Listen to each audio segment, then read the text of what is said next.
Okay, welcome to this tutorial. We are looking at LogicPro. We're going to give you the basics here. We are going to create the project, and then once you press Create Project, as you open LogicPro, possibly for the first time, we're going to go to their tour, which is the LogicPro tour. It says it takes 7 minutes.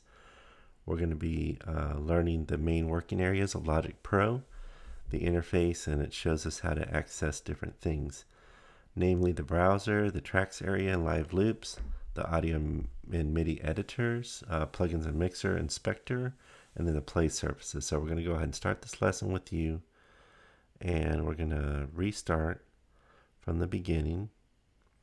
That's going to kick us in. Okay, here's our overview of the Logic Pro interface. So I'm going to go ahead and read this for you so you don't have to, and then it'll usually highlight what you need to see, and hopefully we won't get stuck without it highlighting something. Occasionally that does happen on the tutorials. Okay, this is their official tutorial, and of course I'm going to be the voice for it.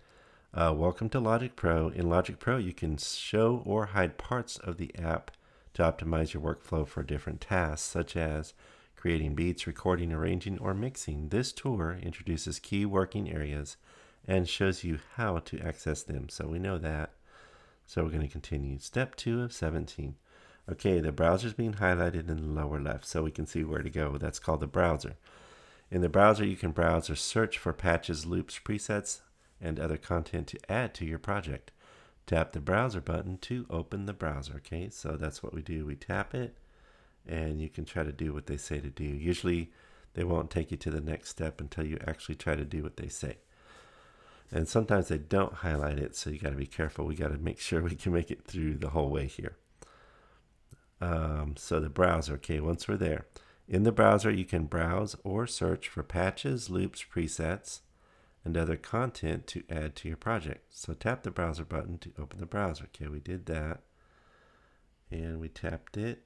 And we tapped it again, and it gave us a list of instrument patches this time. Okay, step 3. All right, in the tracks view button, you can see that at the top. They highlighted this way up here at the top of the screen. Tracks view button. All right. In the tracks area, you build an arrangement by recording and adding loops, audio files, and other material on tracks in a timeline. Recordings and added files appear as regions with different default colors. Okay, so we can see the regions over on the right of the screen, and that's the tracks view. And so we're going to go to the next step. Okay, step 4 is the transport controls at the very top left center. Use the transport controls to control playback, return to the start of the project, start and stop recording, and loop project playback using the cycle area. Okay, so we see that we can go all the way to the beginning. There's a play button, record button, and there's a loop button as well. Okay, the track headers are being highlighted right here in the middle.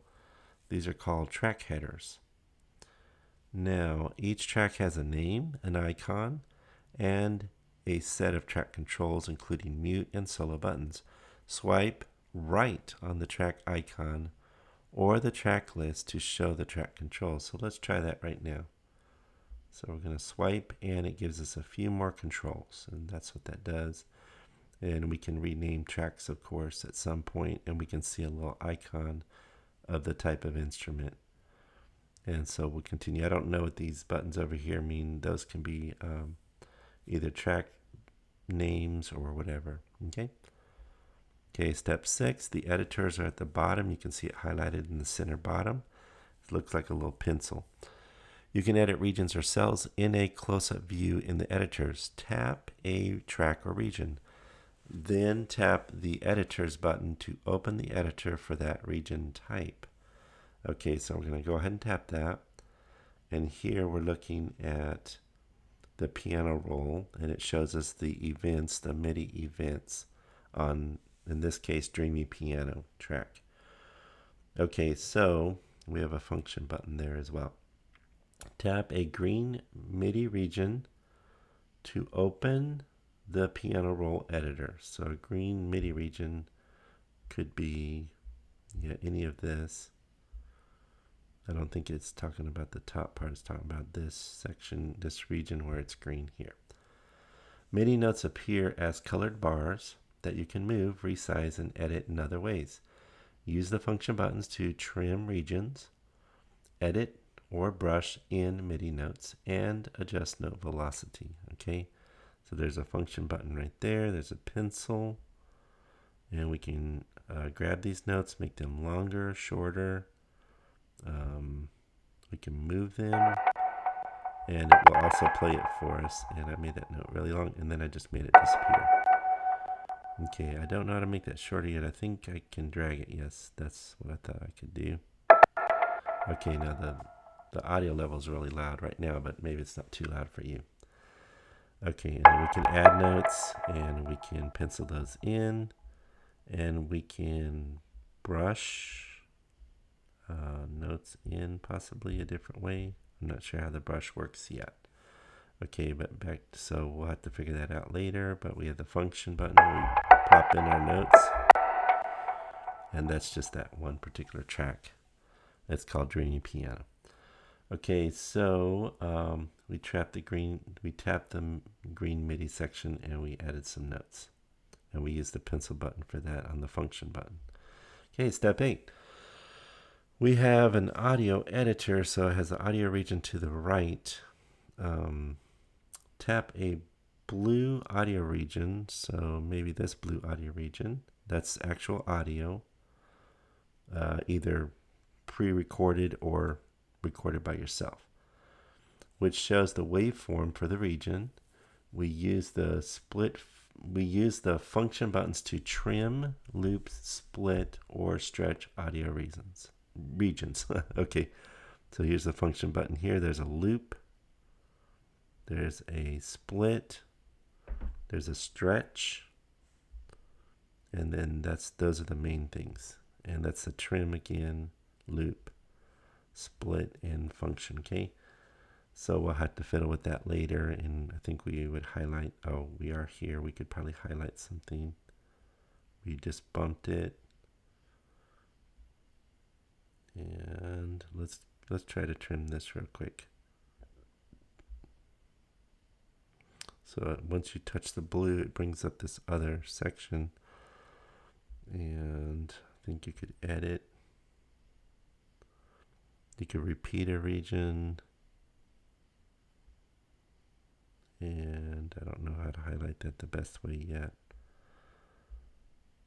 But once we press loop, let's not do that yet. Okay, so we still don't know how to use that really well, but that's how we access it. Okay, the air conditioner just kicked on there. Okay, a drummer editor. This is the drummer region on the yellow, and we can see we have electronic drums. That's a trap set. We have complexity, intensity. We have different patterns. We have hi-hat patterns. We have percussion patterns. And we have other miscellaneous things we can adjust. And we can even add chords in certain situations. Okay, there's the drummer region. So that's in yellow right now. Tap a yellow drummer region to open the drummer editor. You can choose the genre, adjust aspects of the performance, change patterns for the individual kit pieces, and control the amounts of fills. So that is a lot of fun. You can go in here and change your kit, and if we play it right now, we can listen to what we have so far. So that's what's going on. And of course, if we're playing that,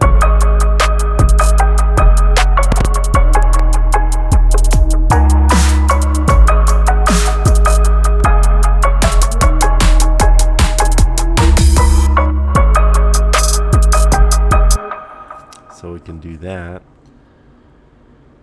And of course we can fiddle with it, and that's a lot of fun, but we'll do that another time.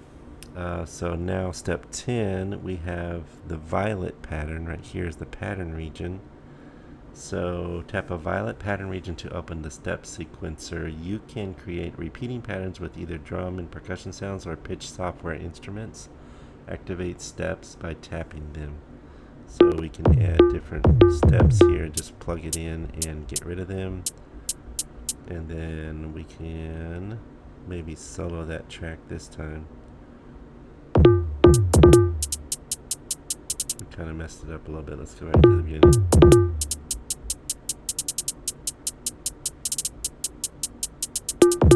Oh, we can see the full loop right in here. So we messed it up on purpose just to goof it up. Looks like we have 4 bars in this situation. And we were just goofing off and just throwing things in a random 16th note patterns. Okay, and then step 10. So there's our step sequencer. We can create repeating patterns. We can do all that different stuff there. Bumped it down. Okay, step 11.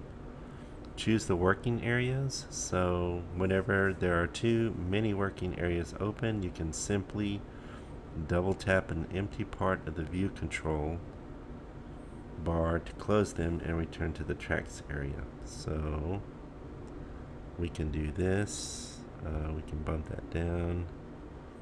Let's see. Double tap an empty part of the view control.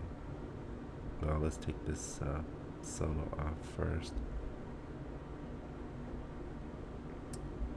So we can, I'm trying to double tap and it's bumping a few things around, but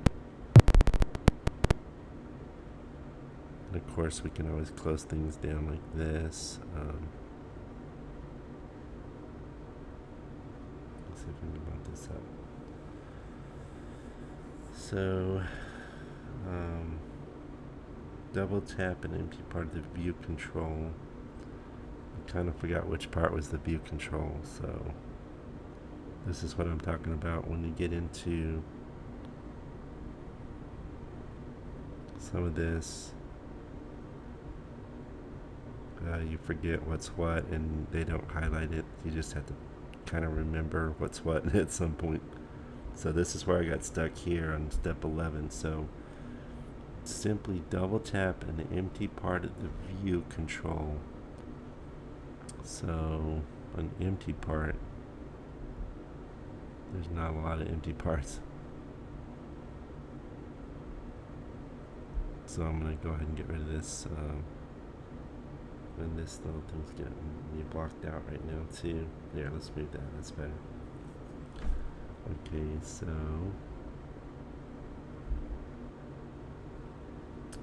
the view control. So we better look up what the view control. Oh, view control bar.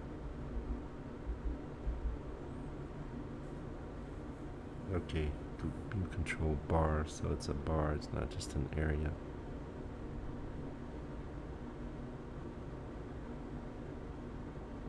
So we can. There's a view control bar there. Double tapping it again. And pulling up other options. Okay. Let's find out where the view control bar is. So let's go ahead and ask over here.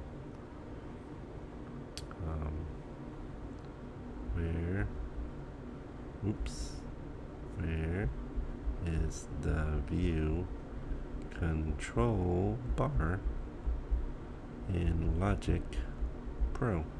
Maybe I'll give us a little image. So it says across the bottom of the LogicPro interface. So it contains buttons to show and hide different working areas of LogicPro, including browser inspector. Okay, so that's the bottom, but that's the transport up there. I don't know why they say bottom if this is the top.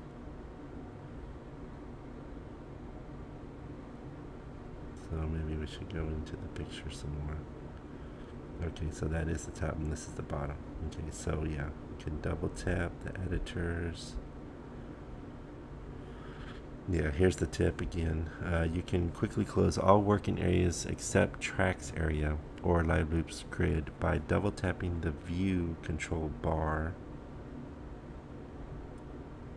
and reopen them by double tapping again the view control bar. So you know it's got to be in that area by the editors in the browsers. So let me go ahead and try that and leave that. Go back to Logic. And we could, okay, at the very bottom, oh, I see what we did, yeah. Right, we actually tapped on the bottom bar here. The very bottom bar we double tapped. And then of course we can go back in and pull everything back up. Then it gets too busy. So the shortcut is to double tap. Okay, that makes sense. Just clean it up real quick so we can see what's happening. Okay, we almost got stuck there. To tap the plugins and sends on a selected track, tap the plugins, which is being highlighted right now, button. In the plugins area, you can add and edit plugins, route channel via buses, and open plugins in details view to access all their parameters. Tap a different track in the track list to view its plugins. Okay, so let's go ahead and do that. And we're looking at some plugins here. We can go ahead and play. I don't know if this is going to be too loud for you or not. And of course, we got that crazy absolute zero loop MIDI type thing we just messed up.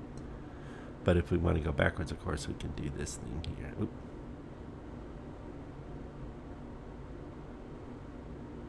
We can actually undo. I'm doing the undo button in the right upper corner here. Okay, so we're viewing the plugins now. Okay, step 12 again. Okay, step 13, tap. Okay, so let's go back to 12 again. Okay, so yeah, we said route channels, tap different track list. So we tap a track, like maybe this track, they want us to tap that one. Tap this one, plugins area, route channels. Okay, so we can tap, and then it'll take us where we need to go.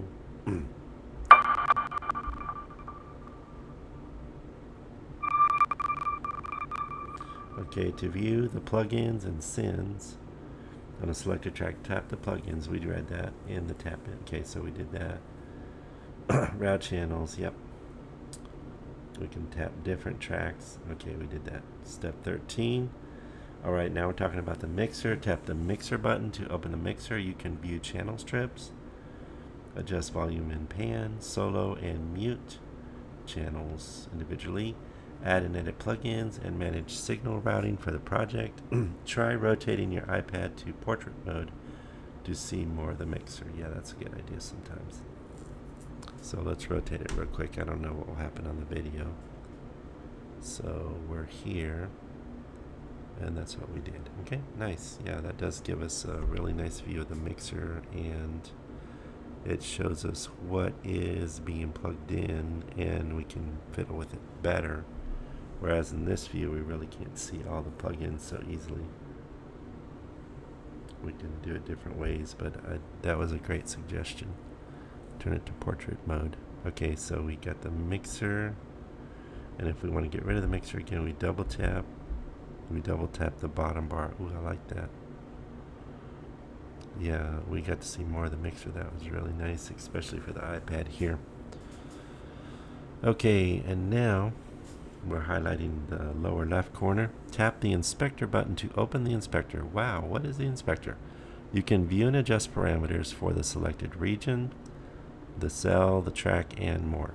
Choose the type of item to view from the left level menu, or tap the item in the app. Okay, let's see what happens. Boop. Okay, the level menu is way up there. I don't know why they call it that. And there it is, and we can see that we have the general settings. The quantize is off or on according to what we want. We can set the type of quantize. We have some other details. And we can go in a little bit deeper there. Okay, that was 14 and 15. The play surfaces. So select the software instrument track, then tap the play surfaces button to view play surfaces. That's on the lower right hand corner. To view play surfaces that you can use to play software instruments directly on the iPad screen, which can be really cool because you can get additional functionality as you slide on keys and different things. So sometimes, of course, we're on the drum track. Let's go to the piano. Oh, it says to choose a play surface right here. Let's choose, we can choose a fretboard. Chord strips in this case for the Dreamy Pad.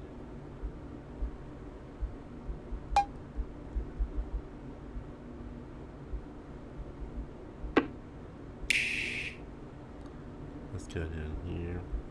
So, of course, let's see what these chord strips do real quick.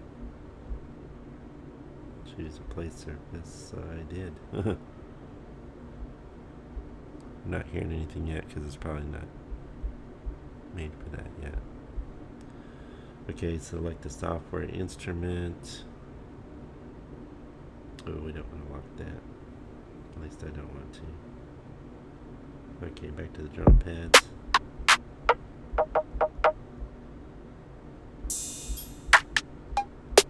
That's nice. I don't know how to choose the piano version for the keys yet, but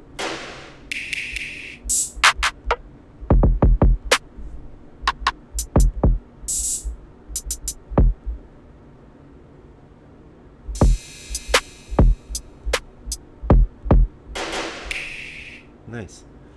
Okay, select the software instrument. Yep, that was 15. Tap the play surfaces button. Via play surfaces. Use to play software instruments directly. Now, I wasn't able to get the keyboard up this time, but usually that's not an issue. But I am on a drummer thing here. When it says piano, it's not always a piano, but it is a play surface. So I don't know. Oh, there's a keyboard. It was just getting cut out on the first view. Of course, we can change this up a little bit. So yeah, any instrument we can use whatever surface we want. And I double tapped that bar and it brought it back down. You don't have to have a double piano like that all the time, but you can mess around with it. I really want to go back to I want to choose a different track. So let's do that. Let's choose the Dreamy Piano. Now let's choose the play surface again. And I didn't engage it right. Oh, I had to click, yeah, on the keyboard icon.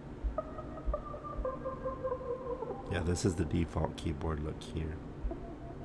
And it is showing us the waveform here, which is really nice. Of course, we don't know how to manipulate that very well yet. We can scroll the whole piano as we're playing. That's kind of neat.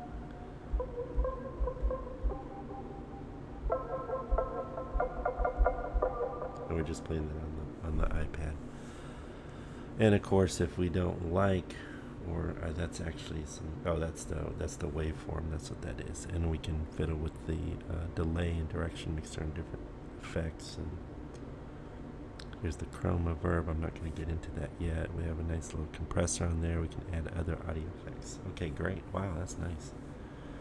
Okay, and play the software instruments directly into the iPad screen. We like that. Okay, and of course, some of these you can get additional functionality just for the fact that you can actually slide on notes on some of the instruments, or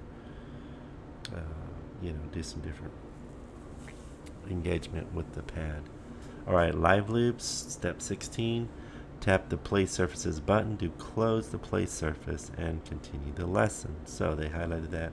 So we can either close that or we can double tap the bar, which we like the double tap feature. It took us a while to find.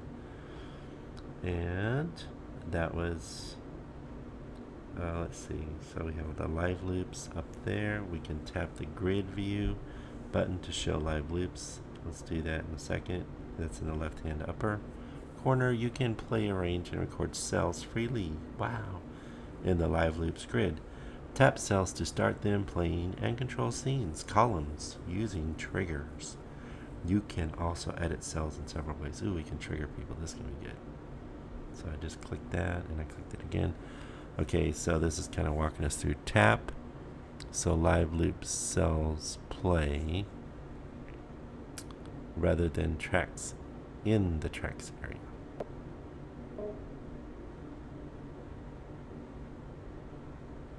Not sure what that means, but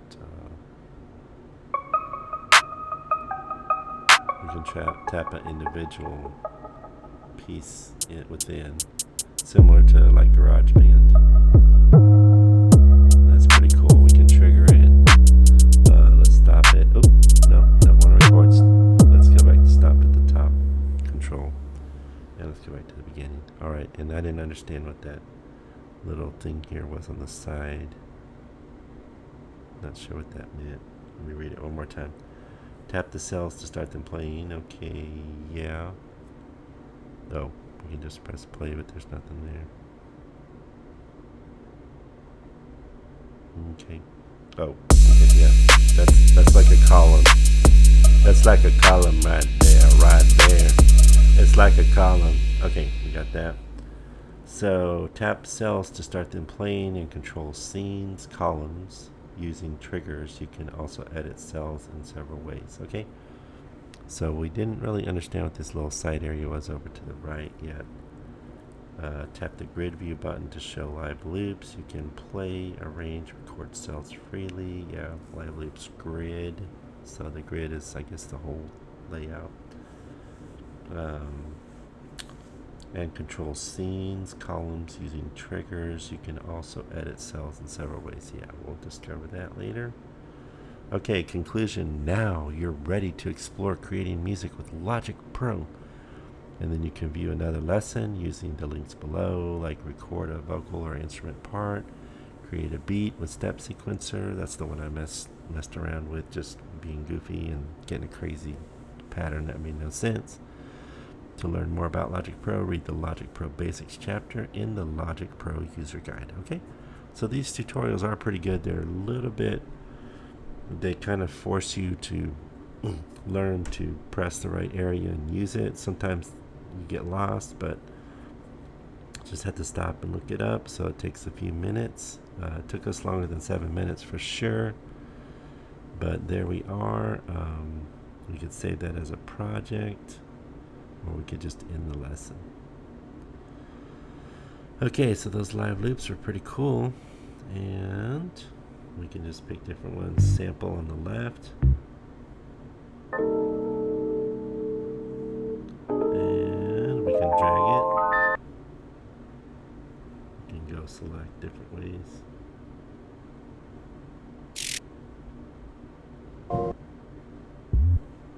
Okay, and I guess we would drag those. That's the part I don't know yet. The sample alchemy, quick sampler, or drum machine designer. I'm not sure how that works yet, so I'll have to check that out some other time.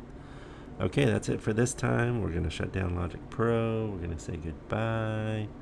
Goodbye, Logic Pro. And that's it for this tutorial. That was the Logic Pro. When you go in the front screen, you go, well, if you click a new project with the plus button, that's a good way to start. Okay, that's it for now, and y'all have a great one. Thanks for visiting with us and for walking that through with us this time. Y'all have a great day and take care of yourselves.